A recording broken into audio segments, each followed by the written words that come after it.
শিক্ষার্থী বন্ধুরা, তোমরা কেমন আছো? আশা করি বৈশ্বিক মহামারীর সময় সতর্কতা অবলম্বন করে বাড়িতে তোমরা নিরাপদে অবস্থান করছো, সুস্থ আছো, স্বাভাবিক আছো, সোশ্যাল ডিস্টেন্সিং মেনটেন করে চলাফেরা করছো। তো শিক্ষার্থীরা, আমি আজকে তোমাদের যে বিষয়টি ক্লাস নেব সেটা হচ্ছে তোমাদের জীববিজ্ঞান প্রথম পত্র তথা উদ্ভিদ বিজ্ঞান এর যে চতুর্থ অধ্যায় অণুজীব। আমি এর আগে অণুজীবের উপর আরও তিনটা লেকচার নিয়েছি। আজকে সেই লেকচারগুলো ধারাবাহিকতায় তোমার ভাইরাসের কিছু রোগ নিয়ে, উদ্ভিদ এবং মানুষের সংগঠিত কিছু রোগ নিয়ে তোমাদের সাথে আলোচনা করব। আশা করি আলোচনায় আমার সাথে তোমরা সহযোগিতা করবে। চলো তাহলে আমরা আলোচনার মূল অংশ চলে যাই।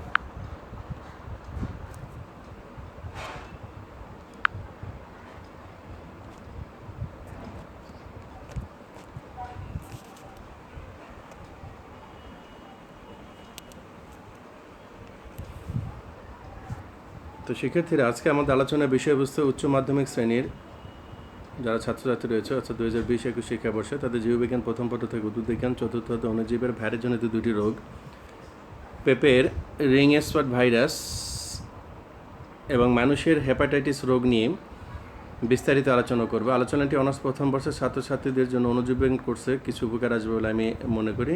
আলোচনাটি ডিগ্রি প্রথম বর্ষ যারা ছাত্রছাত্রী আছে তাদের প্রথম পত্র কোর্স মাইক্রোবায়োলজির জন্য উপকার আসবে। তো আলোচনায় আমি যথারীতি মোহাম্মদ আসাদুজ্জামান, সহকারী অধ্যাপক, উদ্ভিদবিজ্ঞান বিভাগ, সরকারি হরগঙ্গা কলেজ, মুন্সিগঞ্জ। আজকে আলোচনায় যে বিষয়গুলো থাকছে তা হলো পেঁপে রিং স্পট রোগ সম্পর্কে পরিচিতি, পেঁপে রিং স্পট রোগের কারণ বা জীবাণু সম্পর্কে আলোচনা, পেঁপে রিং স্পট রোগের লক্ষণ নিয়ে আলোচনা, রোগ নিয়ন্ত্রণ ও প্রতিরোধ ব্যবস্থা। এরপরে মানুষের হেপাটাইটিস রোগ নিয়ে আলোচনা, হেপাটাইটিস রোগের কারণ এবং প্রকারভেদ, হেপাটাইটিস রোগের কারণ এবং প্রকারভেদ, হেপাটাইটিস রোগের লক্ষণ, হেপাটাইটিস রোগের প্রতিকার এবং তার প্রতিরোধমূলক ব্যবস্থা। প্রথমেই দেখো, আমরা স্লাইডে পেঁপে দেখতে পাচ্ছি, একটা পাকা পেঁপে, তার একটা অর্ধেক অংশ কাটা রয়েছে। In some part of the world papaya is called papaw. However, that's confusing to some people because there's a difference tree and fruit in eastern North America. Asimina triloba, that's also known as the papao. আচ্ছা, বামে দেখো scientific name কেরিকা পেঁপে, যেটা আমাদের পাঠ্য আলোচনার বিষয়বস্তু। এছাড়াও পেঁপের কিছু আরও প্রজাতি রয়েছে, যেমন কেরিকা পিউবেসেন্স অ্যান্ড কেরিকা স্টিপুলেটা। এখন পেঁপের শ্রেণীবিন্যাসগত অবস্থান আমরা একটু দেখে নিই। পেঁপের শ্রেণীবিন্যাসগত অবস্থানে ডিভিশন হচ্ছে ম্যাগনোলিওফাইটা, ফ্লাওয়ারিং প্লান্ট, ক্লাস হচ্ছে ম্যাগনোলিওপসিডা, ডাইকোটাইলেডন্স বা দ্বিবীজপত্রী, অর্ডার হচ্ছে ব্রাসিকেলস, ফ্যামিলি হচ্ছে কেরিকেসি, জেনাস কেরিকা, স্পেসিস কেরিকা পেপায়া। এখন এই যে পেঁপে গাছ, তোমার পেঁপে গাছ সবাই চিনো। দেখো, পেঁপে গাছের যে রিং স্পট ডিজিজ, যে ভাইরাস দ্বারা রোগটা হয়, সেই ভাইরাসের কারণে পেঁপের যে পাতার সবুজ ক্লোরোফিল রয়েছে তার ভিতরে হলুদ হলুদ দাগ, হলুদ সাদারে দাগ সৃষ্টি হয়েছে। সেটা হচ্ছে শিরা, উপশিরা এবং পাতা সংলগ্ন স্থানে অনেকটা মোজাইক দাগের মতো। দেখো, পেঁপের পাতাতে এই ধরনের রোগ লক্ষণ দেখা যায়।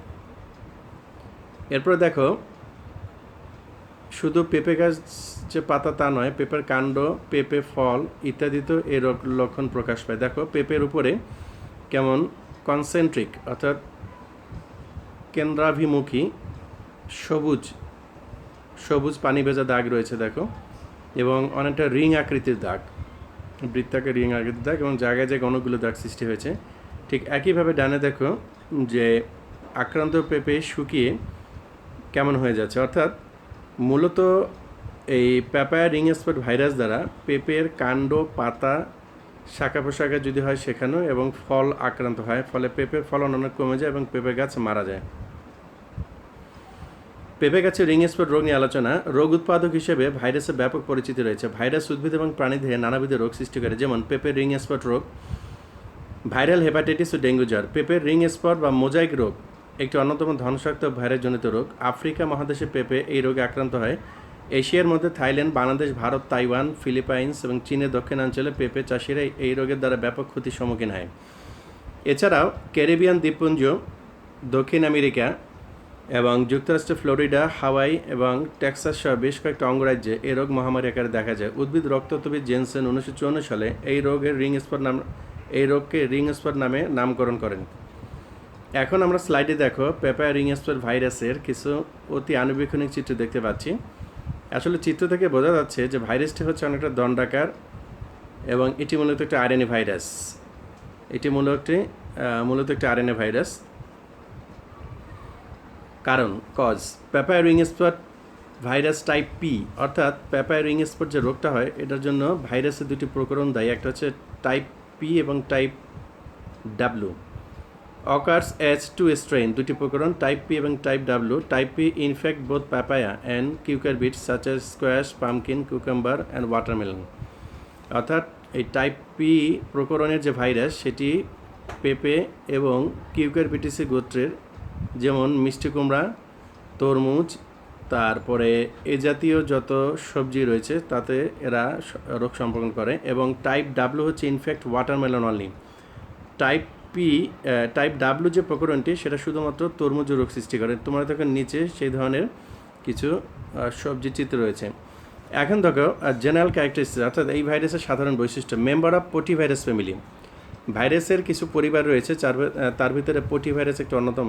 এই ভাইরাস ফ্যামিলির হচ্ছে এই papaya ring spot virus. Long flexuous rod shape particle about 800 to 900 nanometre in length, অর্থাৎ এটা হচ্ছে লম্বা এবং স্থিতিস্থাপক রড আকৃতির একটি ভাইরাস কণা পার্টিকেল। এটা নন এনভেলাপ ফিলামেন্টাস ভাইরাস, এটা হচ্ছে মোড়কবিহীন সূত্রাকৃতির একটি ভাইরাস। সিঙ্গেল স্ট্যান্ডার্ড লাইনিয়ার আরএনএ, এর ভিতরে একটা এক সূত্রক লম্বা আকৃতির আরএনএ রয়েছে, যেখানে 12 kb total 12 kb total encapsulated by code protein.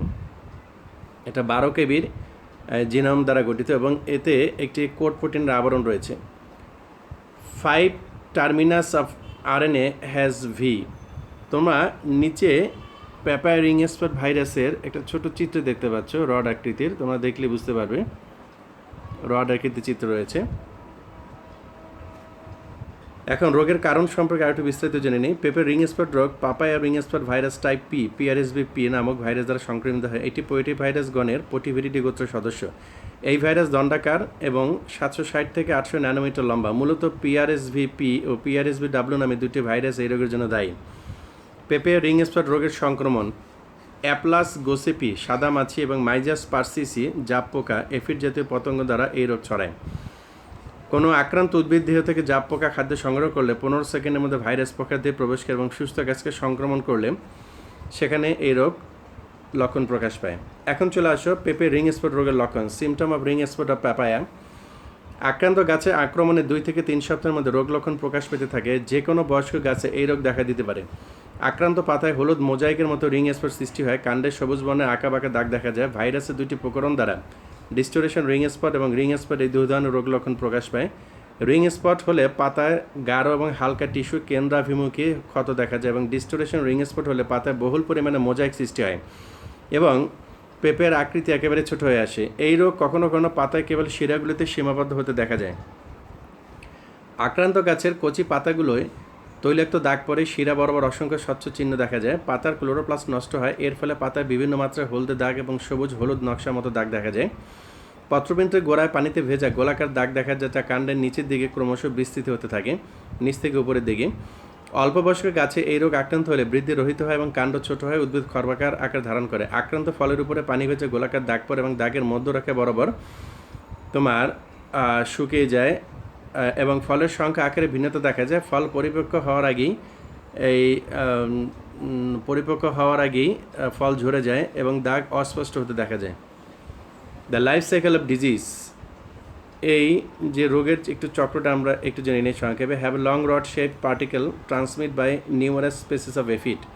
অর্থাৎ এই যে ভাইরাসটা তোমরা জানো যে কোনো ভাইরাসের যে স্থানান্তরণের জন্য একটি বাহক প্রয়োজন, ঠিক একইভাবে এই PRSV ভাইরাস বা পেপায়া রিং স্পট ভাইরাসের ট্রান্সমিট বা স্থানান্তরের জন্য একটা এফিড জাতীয় পতঙ্গ, এফিড জাতীয় জাপ পোকা জাতীয় পতঙ্গ এই ক্ষেত্রে ভূমিকা পালন করে।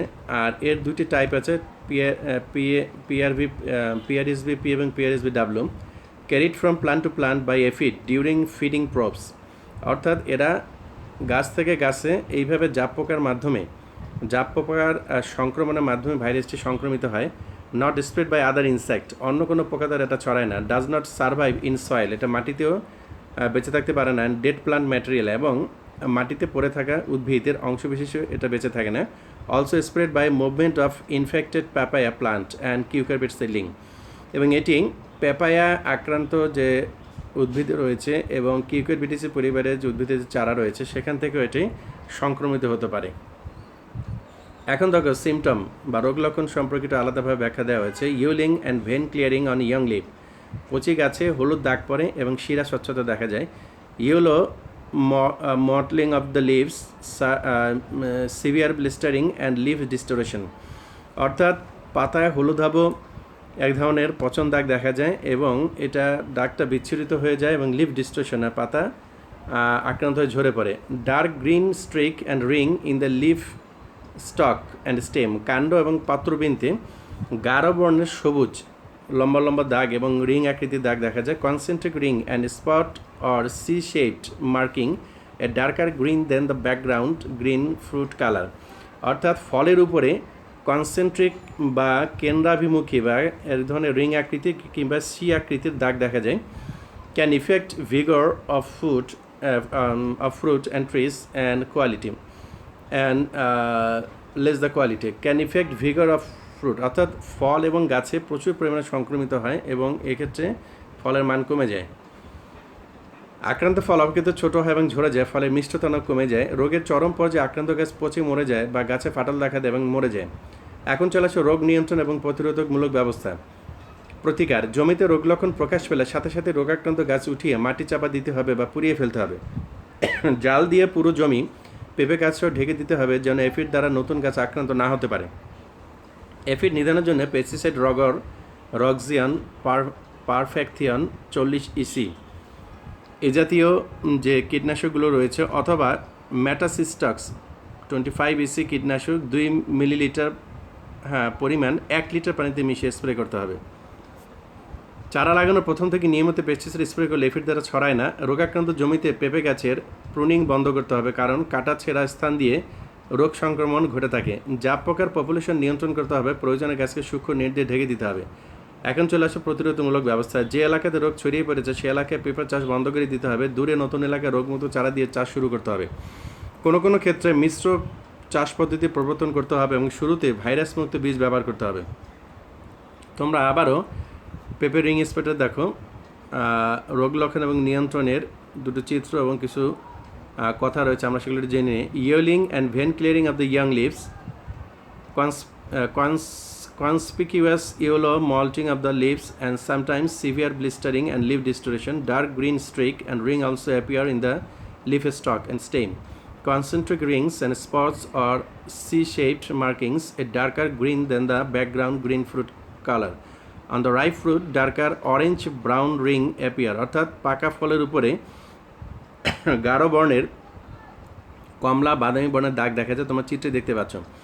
এখন দেখো এখানে কন্ট্রোল দেওয়া আছে। Aphid can be control by 2 to 3 foliar spray of phosphamidon 0.05% at an interval of 10 days, অর্থাৎ 10 দিন অন্তর অন্তর এই ফসফামাইডন নামে যে কীটনাশক রয়েছে এটা 2 থেকে 3 বার স্প্রে করতে হবে। From 15 to 20 days after sewing, অর্থাৎ বীজ বপনের 15 থেকে 20 দিন পরে। আচ্ছা, এখন রোগ প্রতিরোধে আরও কিছু ব্যবস্থা রয়েছে। ক্রস প্রোটেকশন, অর্থাৎ মৃদু প্রকৃতির পিআরএসবি পোষক উদ্ভিদ দিয়ে প্রবেশ করে গাছকে ভাইরাস প্রতিরোধ করা। মানুষের যেমন টিকা দেওয়া হয় সেরকম পিআরএসবি সাধারণত বীজের মাধ্যমে স্থানান্তরিত হয় না, তবে প্রকটভাবে আক্রান্ত পেঁপের বীজ ব্যবহার করলে তা ইনুকুলাম উৎসেচক কাজ করতে পারে। কাজে এই ধরনের বীজ ব্যবহার না করা ভালো। ট্রানজেনিক জাত ব্যবহার করে সবচেয়ে নিরাপদ। তোমরা জানো যে রিকম্বাইনেন্ট ডিএনএ টেকনোলজি বা বায়োটেকনোলজির মাধ্যমে কিছু ট্রানজেনিক জাত উদ্ভাবন করা হয়েছে। এটা হচ্ছে জিন গান পদ্ধতি ব্যবহার করে পিআরএসবি কোড প্রোটিন জিনকে ভ্রূণ টিস্যুতে সংযুক্ত করে নতুন ট্রানজেনিক জাত উদ্ভাবন করা হয়েছে 1998 সালে। রেইনবো এবং সান আপ ট্রানজেনিক জাত জিএমও, জেনেটিক্যালি মডিফাইড অর্গানিজম, এই ধরনের পিআরএসবি দ্বারা আক্রান্ত হয় না যে সমস্ত পেঁপে গাছ। রোগ প্রতিরক্ষণ জাত উদ্ভাবন করতে হবে আক্রান্ত বাগান থেকে দূরে বাগান তৈরি করতে হবে। তো এই হচ্ছে মোটামুটিভাবে পেঁপের রিং স্পট ভাইরাসের বা রোগের যে ব্যবস্থাপনা। এখন আমরা মানুষের আরেকটি উল্লেখযোগ্য একটি রোগ তথা হেপাটাইটিস তথা জন্ডিস রোগ নিয়ে আমরা আলোচনা করব। তো শিক্ষার্থীরা দেখো স্লাইডে তোমার হেপাটাইটিস বলতে আমরা কি বুঝি এবং একটা সুস্থ যকৃৎ এবং অসুস্থ যকৃতের তীর চিহ্নের মাধ্যমে পার্থক্য দেখানো হয়েছে। Hepatitis means inflammation of the liver. Hepatitis অর্থ হচ্ছে যে লিভার বা যকৃতের যে সংক্রমণ বা প্রদাহ। হেপাট মানে লিভার আর আইটিস মানে ইনফ্লামেশন। তাহলে এই দুটো শব্দের মাধ্যমে চলে আসছে হেপাটাইটিস। ঠিক একইভাবে আমরা যদি বলি টনসিলাইটিস, টনসিল যোগ আইটিস, অর্থাৎ আইটিস মানে হচ্ছে ইনফ্লামেশন অফ দ্য অর্গ্যান, অর্থাৎ সেই অঙ্গের সংক্রমণ বা প্রদাহ। তাহলে হেপাটাইটিস হচ্ছে লিভারের প্রদাহ। Viral hepatitis means there is a specific virus that is causing your liver to inflame, swell or become larger than normal. অর্থাৎ এটা হেপাটাইটিস মানেই হচ্ছে ভাইরাস দ্বারা তোমার লিভারের সংক্রমণ, যে কারণে লিভারটা ফুলে যাচ্ছে এবং স্বাভাবিক লিভার থেকে বিকৃত আকৃতি ধারণ করে এবং লিভারের যে রং পরিবর্তন হয়ে যায়। Hepatitis is a medical condition defined by the inflammation of the liver and characterized by the presence of inflammatory cell in the tissue of the organ. অর্থাৎ লিভার নামক অর্গানের যে সেল রয়েছে সেখানে এই ভাইরাসের সংক্রমণের কারণে সেখানে প্রদাহ হয় এবং কিছু পরিবর্তন পরিলক্ষিত হয়। এখন তোমরা স্লাইডে একটা সুস্থ লিভার এবং ভাইরাল হেপাটাইটিস দ্বারা আক্রান্ত অর্থাৎ এইচআইভি হেপাটাইটিস ভাইরাস এ প্রকরণ, বি বা সি এই ধরনের প্রকরণ দ্বারা ভাইরাস সংক্রমণে অর্থাৎ তোমার হেপাটাইটিস ভাইরাস সংক্রমণে যে যকৃতের যে একটি সামগ্রিক চিত্র দেখা যায় সেটা আমরা দেখতে পাচ্ছি। তাহলে একজন সুস্থ ব্যক্তির দেহে সুস্থ লিভার এবং ইনফ্লামেশন অফ দ্য লিভার, এরপরে লিভারের সংক্রমণ চরম পর্যায়ে যে চিত্র রয়েছে তোমরা দেখে এখান থেকে বুঝতে পারছো। এখন দেখো আবারও একটি সুস্থ স্বাভাবিক লিভারের সাথে একটি ভাইরাল হেপাটাইটিস রোগ দ্বারা আক্রান্ত লিভারের তুলনা দেখানো হয়েছে। তোমরা দেখতে পাচ্ছ যে সুস্থ স্বাভাবিক লিভার বা হেলদি লিভারে তোমার লিভারের উপরে একটা বার এরিয়া দেখা যাচ্ছে, নিচে হচ্ছে ফেলসিফার্ম লিগামেন্ট সংযুক্তকারী right triangular ligament, left triangular ligament, এরপরে হচ্ছে উপরে যে লিভারের সারফেসটা রয়েছে এবং রাইট লোব, লেফট লোব এই ধরনের অংশ দেখা যাচ্ছে। ঠিক ডান দিকে দেখো যে হেপাটাইটিস ভাইরাসের সংক্রমণের কারণে অর্থাৎ হেপাটাইটিসের কারণে আক্রান্ত লিভারের অবস্থা কী দেখা যাচ্ছে, লিভারটা ফুলে গিয়েছে এবং লিভার নোডিউল তৈরি হচ্ছে, লিভারের গায়ের উপরে চুকু চুকু দানা তৈরি হয়েছে এবং লিভার সেলগুলো ক্ষতিগ্রস্ত হচ্ছে। আবার আমরা কিছু চিত্র দেখতে পাচ্ছি hepatitis C and your liver, অর্থাৎ হেপাটাইটিস সি দ্বারা কীভাবে লিভার সংক্রমিত হয় এবং তার চেহারা কীরকম আমরা দেখে বুঝতে পারছি। What does it do to the liver? Causes inflammation, becomes sensitive to alcohol, causes blood sugar to rise, অর্থাৎ রক্তের সুগারের পরিমাণ বাড়িয়ে দিচ্ছে। লিঙ্ক টু হাই কোলেস্ট্রল, অর্থাৎ এটা রক্তের চর্বির পরিমাণও বেড়ে যাচ্ছে, আর এটা অ্যালকোহল সেন্সিটিভ হয়ে যাচ্ছে, আর এটা প্রদাহ সৃষ্টি করছে। One to avoid scarring, cirrhosis and hepatocarcinoma, অর্থাৎ liver cancer. One to avoid অর্থাৎ অ্যাকচুয়ালি এই হেপাটাইটিস সি হলে সবচেয়ে চরম পর্যায়ে হচ্ছে যে সিরোসিস কিংবা হেপাটোকার্সিনোমা অথবা তোমার হচ্ছে লিভারের ক্যান্সার। এখন এগুলো অ্যাভয়েড করার জন্য এই আগে থেকেই প্রোটেকশন তথা সুস্থ স্বাভাবিকভাবে চলার যে সমস্ত নিয়মকানুন রয়েছে সেগুলো অবলম্বন করতে হবে। ডানে দেখো হেপাটাইটিস সি ভাইরাসের আবারও সুস্থ স্বাভাবিক লিভারের সাথে হেপাটাইটিস সি ভাইরাসের আক্রান্ত লিভার যে সেকশন করে দেখানো হয়েছে। ভিতরে দেখো হেপাটাইটিস সি ভাইরাস প্রবেশ করার পরে যে সিরোসিস লিভার এবং স্পঞ্জের মতো লিভার হয়ে যাচ্ছে তার একটা সামগ্রিক চিত্র এখানে রয়েছে, তোমরা দেখলে বুঝতে পারছো। শিক্ষার্থীরা দেখো এন্ড স্টেজ লিভার ডিজিজ, অর্থাৎ শেষ পর্যন্ত লিভারের অবস্থাটা কী দাঁড়াচ্ছে। স্পঞ্জি একটা লিভার তৈরি হচ্ছে, লিভার ফুলে যাচ্ছে এবং এর আকৃতিগত এবং বর্ণের দিক থেকে কিছু ধরনের পরিবর্তন কিন্তু লক্ষ্য করা যাচ্ছে। এখন এই ভাইরাল হেপাটাইটিস বলতে আমরা কী বুঝি সেটা একটু জেনে নিই। সাধারণত লিভার বা যকৃৎ প্রদাহকে হেপাটাইটিস বলে। ভাইরাস দ্বারা আক্রান্ত হয়ে লিভার প্রদাহ হলে তাকে ভাইরাল হেপাটাইটিস বলে। গ্রিক শব্দ হেপার দ্যাট মিনস লিভার বা যকৃৎ এবং ল্যাটিন শব্দ আইটিস মানে হচ্ছে ইনফ্লামেশন বা প্রদাহ হতে হেপাটাইটিস শব্দের উৎপত্তি লাভ করেছে। রোগের অবস্থা 6 মাসের কম হলে তাকে অ্যাকিউট বা ক্ষণস্থায়ী হেপাটাইটিস বলে। রোগের অবস্থা 6 মাসের চেয়ে বেশি হলে বা স্থায়ী হলে তাকে ক্রনিক বা দীর্ঘস্থায়ী হেপাটাইটিস বলে। পৃথিবীর জনসংখ্যার প্রায় 3% এবং বাংলাদেশে প্রায় 40 লক্ষ লোক এই রোগে আক্রান্ত হয়। 85% ক্ষেত্রে এই ভাইরাস লিভার স্থায়ী সংক্রমণ গড়ে তোলে, যা 10 থেকে 15 বছরের মধ্যে জটিলতা হিসেবে দেখা দেয়। Sign and symptom. Acute hepatitis C refers to the first 6 months after infection with hepatitis C virus. Symptoms of acute hepatitis C infection include decreased appetite, fatigue, abdominal pain, jaundice, itching, and flu-like symptom. The hepatitis C virus is usually detectable in the blood within 1 to 3 weeks after infection, and antibodies to the virus are generally detectable within 3 to 12 weeks.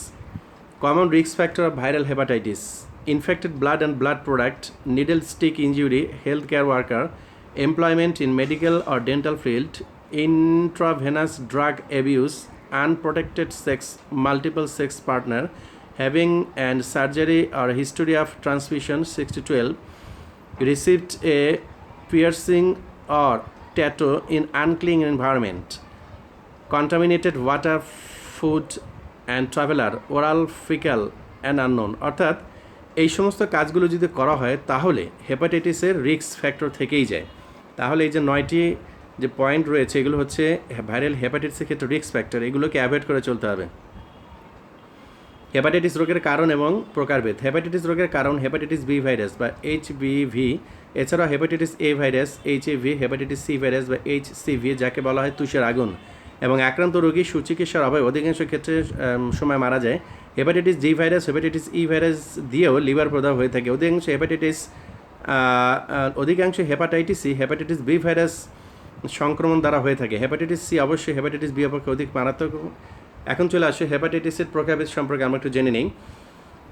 Hepatitis A virus এটি একটি একসূত্রক RNA virus. সাধারণত আক্রান্ত রোগীর মলমূত্র, খাবার বা পানিতে সংক্রমিত হয়ে এই ভাইরাস ছড়াতে পারে। আক্রান্ত ব্যক্তির মাথা ব্যথা, দুর্বলতা, ক্ষুধামন্দ, বমিভাব, চোখ এবং ত্বকের রং পরিবর্তন ইত্যাদি লক্ষণ দেখা যায়। এই ভাইরাসের সংক্রমণ অল্প কিছু ব্যতিক্রম ছাড়া প্রায় ক্ষেত্রে আপনি সেরে যায়।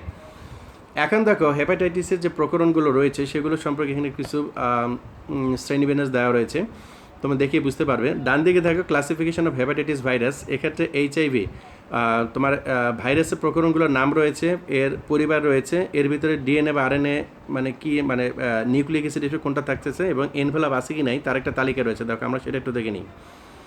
হেপাটাইটিস এ ভাইরাস হচ্ছে পিকোমেভিরিডি গোত্রের, এটার হচ্ছে আরএনএ থাকে, এটা হচ্ছে এর কোনো এনভেলপ নেই। হেপাটাইটিস বি ভাইরাস হেপাটনাভিরিডি গোত্রের একটা ভাইরাস, এটা হচ্ছে ডিএনএ ভাইরাস, এর এনভেলপ আছে। তোমার হেপাটাইটিস সি ভাইরাস ফ্লাভিভিরিডি গোত্রের একটা ভাইরাস, এটা আরএনএ ভাইরাস, এরও এনভেলপ রয়েছে। Hepatitis D virus delta virus নামে পরিচিত, এটা হচ্ছে আরএনএ ভাইরাস, এর এনভেলপ আছে। Hepatitis E virus previously classified as a calici virus, এটা একটা আরএনএ ভাইরাস, এর কোনো এনভেলপ নেই। 2 হেপাটাইটিস বি ভাইরাস এটি দ্বিসূত্রক ডিএনএ ভাইরাস। আক্রান্ত ব্যক্তির রক্ত সঞ্চালন, সংক্রমিত ইনজেকশনের সুই ও সিরিঞ্জ ব্যবহার, আক্রান্ত মা থেকে গর্ভস্থ সন্তানের রোগীর মুখে, লালা, শরীরের যে কোনো নিঃসৃত রস থেকে এই ভাইরাস সংক্রমণ হতে পারে। বি ভাইরাসের ক্ষেত্রে লিভার সিরোসিস সহ নানা জটিলতা সৃষ্টি হতে পারে এবং মানুষের মৃত্যু হতে পারে। হেপাটাইটিস সি ভাইরাস এটি একটি একসূত্রক আরএনএ ভাইরাস। রক্ত সঞ্চালনের মাধ্যমে প্রধানত সুস্থ ব্যক্তির দেহে প্রবেশ করে। ইনজেকশনের মাধ্যমে মাদক ড্রাগ গ্রহণে, একই সূচ ব্যবহারে, দূষিত রক্ত ত্বকের সংস্পর্শে আসলেও এই ভাইরাস দ্বারা বিস্তার লাভ করে। সি ভাইরাসও ভয়ঙ্কর ঝুঁকিপূর্ণ, এক্ষেত্রে লিভার সিরোসিস প্রাণঘাতী হতে পারে। হেপাটাইটিস ডি ভাইরাস এটিও একটি একসূত্রক আরএনএ ভাইরাস, এটিও বি ভাইরাসের মতোই এই রোগের কারণে লিভার সিরোসিস ও রোগের মৃত্যু ঘটে। হেপাটাইটিস ই ভাইরাস এটি একটি একসূত্রক আরএনএ ভাইরাস, অন্ত্রপথে সংক্রমিত হয় যেমনটা হয় এ ভাইরাসে, পানিবাহিত খাদ্য এবং স্পর্শের মাধ্যমে ছড়ায়। ই ভাইরাস অপেক্ষাকৃত কম ক্ষতিকর। এখন আসে হেপাটাইটিস রোগের লক্ষণ। এই রোগে রক্তের মাধ্যমে জীবাণু দেহে প্রবেশ করে যকৃতে আক্রান্ত হয়। হেপাটাইটিস হলে যকৃতে স্বাভাবিক তুলনায় বড় হয়। এই রোগে জন্ডিস দেখা দেয়, রক্তে বিলিরুবিনের মাত্রা বেড়ে যায়। আক্রান্ত রোগীর দেহ, ত্বকে, মুখ, চোখ এবং থুতু হলুদ বর্ণের হয় এবং প্রস্রাবের রং সরিষার তেলের মতো এবং পায়খানা সাদা বর্ণের হয়। এই রোগের শেষ পর্যায়ে সিরোসিস, যকৃৎ ক্যান্সার হয়, বমি ভাব হয়, খাবার অরুচি এবং জ্বর হতে পারে। এই রোগের গুরুতর অবস্থায় জন্ডিসের সাথে সাথে পেটে পানি জমতে থাকে। এই রোগে মাংসপেশি এবং হাড়ের সংযোগস্থলে ব্যথা ইত্যাদি লক্ষণ প্রকাশ পেয়ে থাকে। আক্রান্ত রোগী সবসময় অস্বস্তি বোধ করেন এবং ক্রমশ দুর্বল হয়ে পড়ে। প্রতিকার ও প্রতিরোধ। সাবধানতা, স্বাস্থ্যকর জীবনযাপনই হেপাটাইটিস রোগ প্রতিরোধের অন্যতম উপায়। তাই খাবার ও পানি গ্রহণের ক্ষেত্রে সাবধানতা অবলম্বন করতে হবে। কোনো অবস্থাতে আক্রান্ত ব্যক্তির রক্ত গ্রহণ করা যাবে না। অন্যের ব্যবহার করা সূচক ব্যবহার করা যাবে না। এই রোগ প্রতিরোধের একমাত্র উপায় হলো পেন্টাভ্যালেন্ট ভ্যাকসিন গ্রহণ করা। এই পর্যন্ত শুধুমাত্র হেপাটাইটিস এ এবং হেপাটাইটিস বি ভ্যাকসিন আবিষ্কৃত হয়েছে। হেপাটাইটিস এর ক্ষেত্রে 2 ডোজ টিকা প্রথম ডোজের 6 সপ্তাহ থেকে 12 মাসের মধ্যে একটি বুস্টার ডোজ নিতে হয়। প্রচুর পরিমাণে পানি, তাজা ফল, তাজা ফলের রস, ডাবের পানি, ডালিমের রস, আখের রস, ছোটো মাছ, মুরগির মাংসের স্যুপ ইত্যাদি খেতে দিতে হবে। আর নিয়মিত ডাক্তারের পরামর্শ গ্রহণ করতে হবে। তো শিক্ষার্থীরা আমরা হেপাটাইটিস বি ভাইরাসের একটা চিত্র দেখতে পাচ্ছি, সর্বশেষ তোমরা দেখে নাও। হেপাটাইটিস বি অ্যাকিউট এবং ক্রনিক 2 ধরনের হয়। ক্রনিকটা 5 থেকে 10% কেসে হয়েছে এবং ইনফেকশন 6 মাসের পর্যন্ত দীর্ঘস্থায়ী। Every year 1 to 2 million people die due to an infection by this virus. Complication of chronic hepatitis. এখন দেখো হেপাটাইটিস বি ভাইরাসের একটি রঙিন চিত্র রয়েছে, তোমরা দেখতে পাচ্ছ। এটা অনেকটা দেখতে করোনা ভাইরাসের মতোই। এটা হচ্ছে বাল্টিমোর গ্রুপ 7। এটা হচ্ছে একটা আরএনএ ভাইরাস, তোমরা দেখতে পাচ্ছ। হেপাটাইটিস বি হচ্ছে ডিএনএ ভাইরাস, তোমরা দেখতে পাচ্ছ ডিএনএ পার্টিকেলটা, ডিএনএ পলিমারেজ এনজাইম সব কিছু ভিতরে দেখা যাচ্ছে। এর একটা আলাদা এনভেলাপ রয়েছে, লিপিড বাইলেয়ার রয়েছে, তোমরা এখানে চিত্র থেকে সহজে বুঝতে পারছো। এখন দেখো হেপাটাইটিস বি ভাইরাসের সিমটম আলাদাভাবে দেওয়া হয়েছে। Fever, jaundice, dark urine, pale poop, nausea and vomiting, pain in the right side of the abdomen, হিডাচি hives, joint pain, weakness, fatigue, losing your appetite অর্থাৎ ক্ষুধামন্দ দেখা দেয়। এরপরে সিমটমগুলোকে আলাদাভাবে ডান দিকে দেখো কালো চিত্রের মাধ্যমে তোমাদেরকে বোঝানোর চেষ্টা করা হয়েছে। আশা করি এখান থেকে তোমরা বুঝতে পারছো সিমটমগুলো। এরপরে দেখো সিমটমস অফ হেপাটাইটিস এ এবং হেপাটাইটিস সি ভাইরাস। এখানে 2 ধরনের ভাইরাসের এ এবং সি ভাইরাসের সিমটম রয়েছে, তোমরা চিত্র থেকে বুঝতে পারছো। হেপাটাইটিস এ ভাইরাসের ক্ষেত্রে jaundice, fever, dark urine, pale poop, nausea and vomiting, pain in the right side of the abdomen, digestive disorder or diarrhoea, joint pain হতে পারে, উইকনেস, ফ্যাটিক হতে পারে, রিডিউস অ্যাপেটাইট। ঠিক হেপাটাইটিস সি ভাইরাসের jaundice, fever, dark urine, pale poop, nausea and vomiting, digestive disorder আর diarrhoea. এরপর দেখো vascular অ্যাস্টিরিটস রয়েছে, অ্যাসিটিস রয়েছে, দেখো জয়েন্ট পেন রয়েছে, pain in the right side of the abdomen, হিডাচি hives, weeks, fatigues, weakness and fatigue, sleep disturbance অর্থাৎ sleep disturbance and losing your appetite. এরপরে সিমটম অফ সিরোসিস। সর্বশেষে দেখো আরেকটা স্লাইডে সিরোসিস, লিভার সিরোসিস হলে সেই লিভারের চিত্রটা কেমন হয়। অনেকটা পারফোরেশন এবং গুটি গুটি অংশ দেখা যায়, জয়েন্ট পেইন হয়, এলিভেটেড বডি টেম্পারেচার, তাপমাত্রা বৃদ্ধি পায়, রিডিউসড ওয়ার্কিং ক্যাপাসিটি, কাজ করার ক্ষমতা লোপ পায়, জন্ডিস হবে, এনলার্জ স্প্লিন হবে, প্লিহা ফুলে যাবে, pain in the right hypochondrium, অর্থাৎ ডান হাইপোকন্ড্রিয়ামে ব্যথা পরিলক্ষিত হবে, নজিয়া অ্যান্ড ভমিটিং হবে, অ্যাসাইটস হবে, আর এলিভেটেড বডি টেম্পারেচার, তাপমাত্রা বৃদ্ধি পাবে। তো শিক্ষার্থীরা আজকে আমাদের আলোচনার বিষয়বস্তু এতটুকুই থাকলো। আমরা এই আলোচনার ধারাবাহিকতা পরবর্তীতে আবারও এই ভাইরাস থেকে অন্য কোনো বিষয় নিয়ে তোমাদের সামনে উপস্থিত হবো। ততক্ষণ পর্যন্ত বাড়িতে তোমরা লেকচারগুলো ফলো আপ করবে, সুস্থ স্বাভাবিক থাকবে, সোশ্যাল ডিস্টেন্সিং মেনটেন করে চলাফেরা করবে। সকলকে আবার ধন্যবাদ জানিয়ে আজকের লেকচার এখানে শেষ করছি। সবাইকে ধন্যবাদ।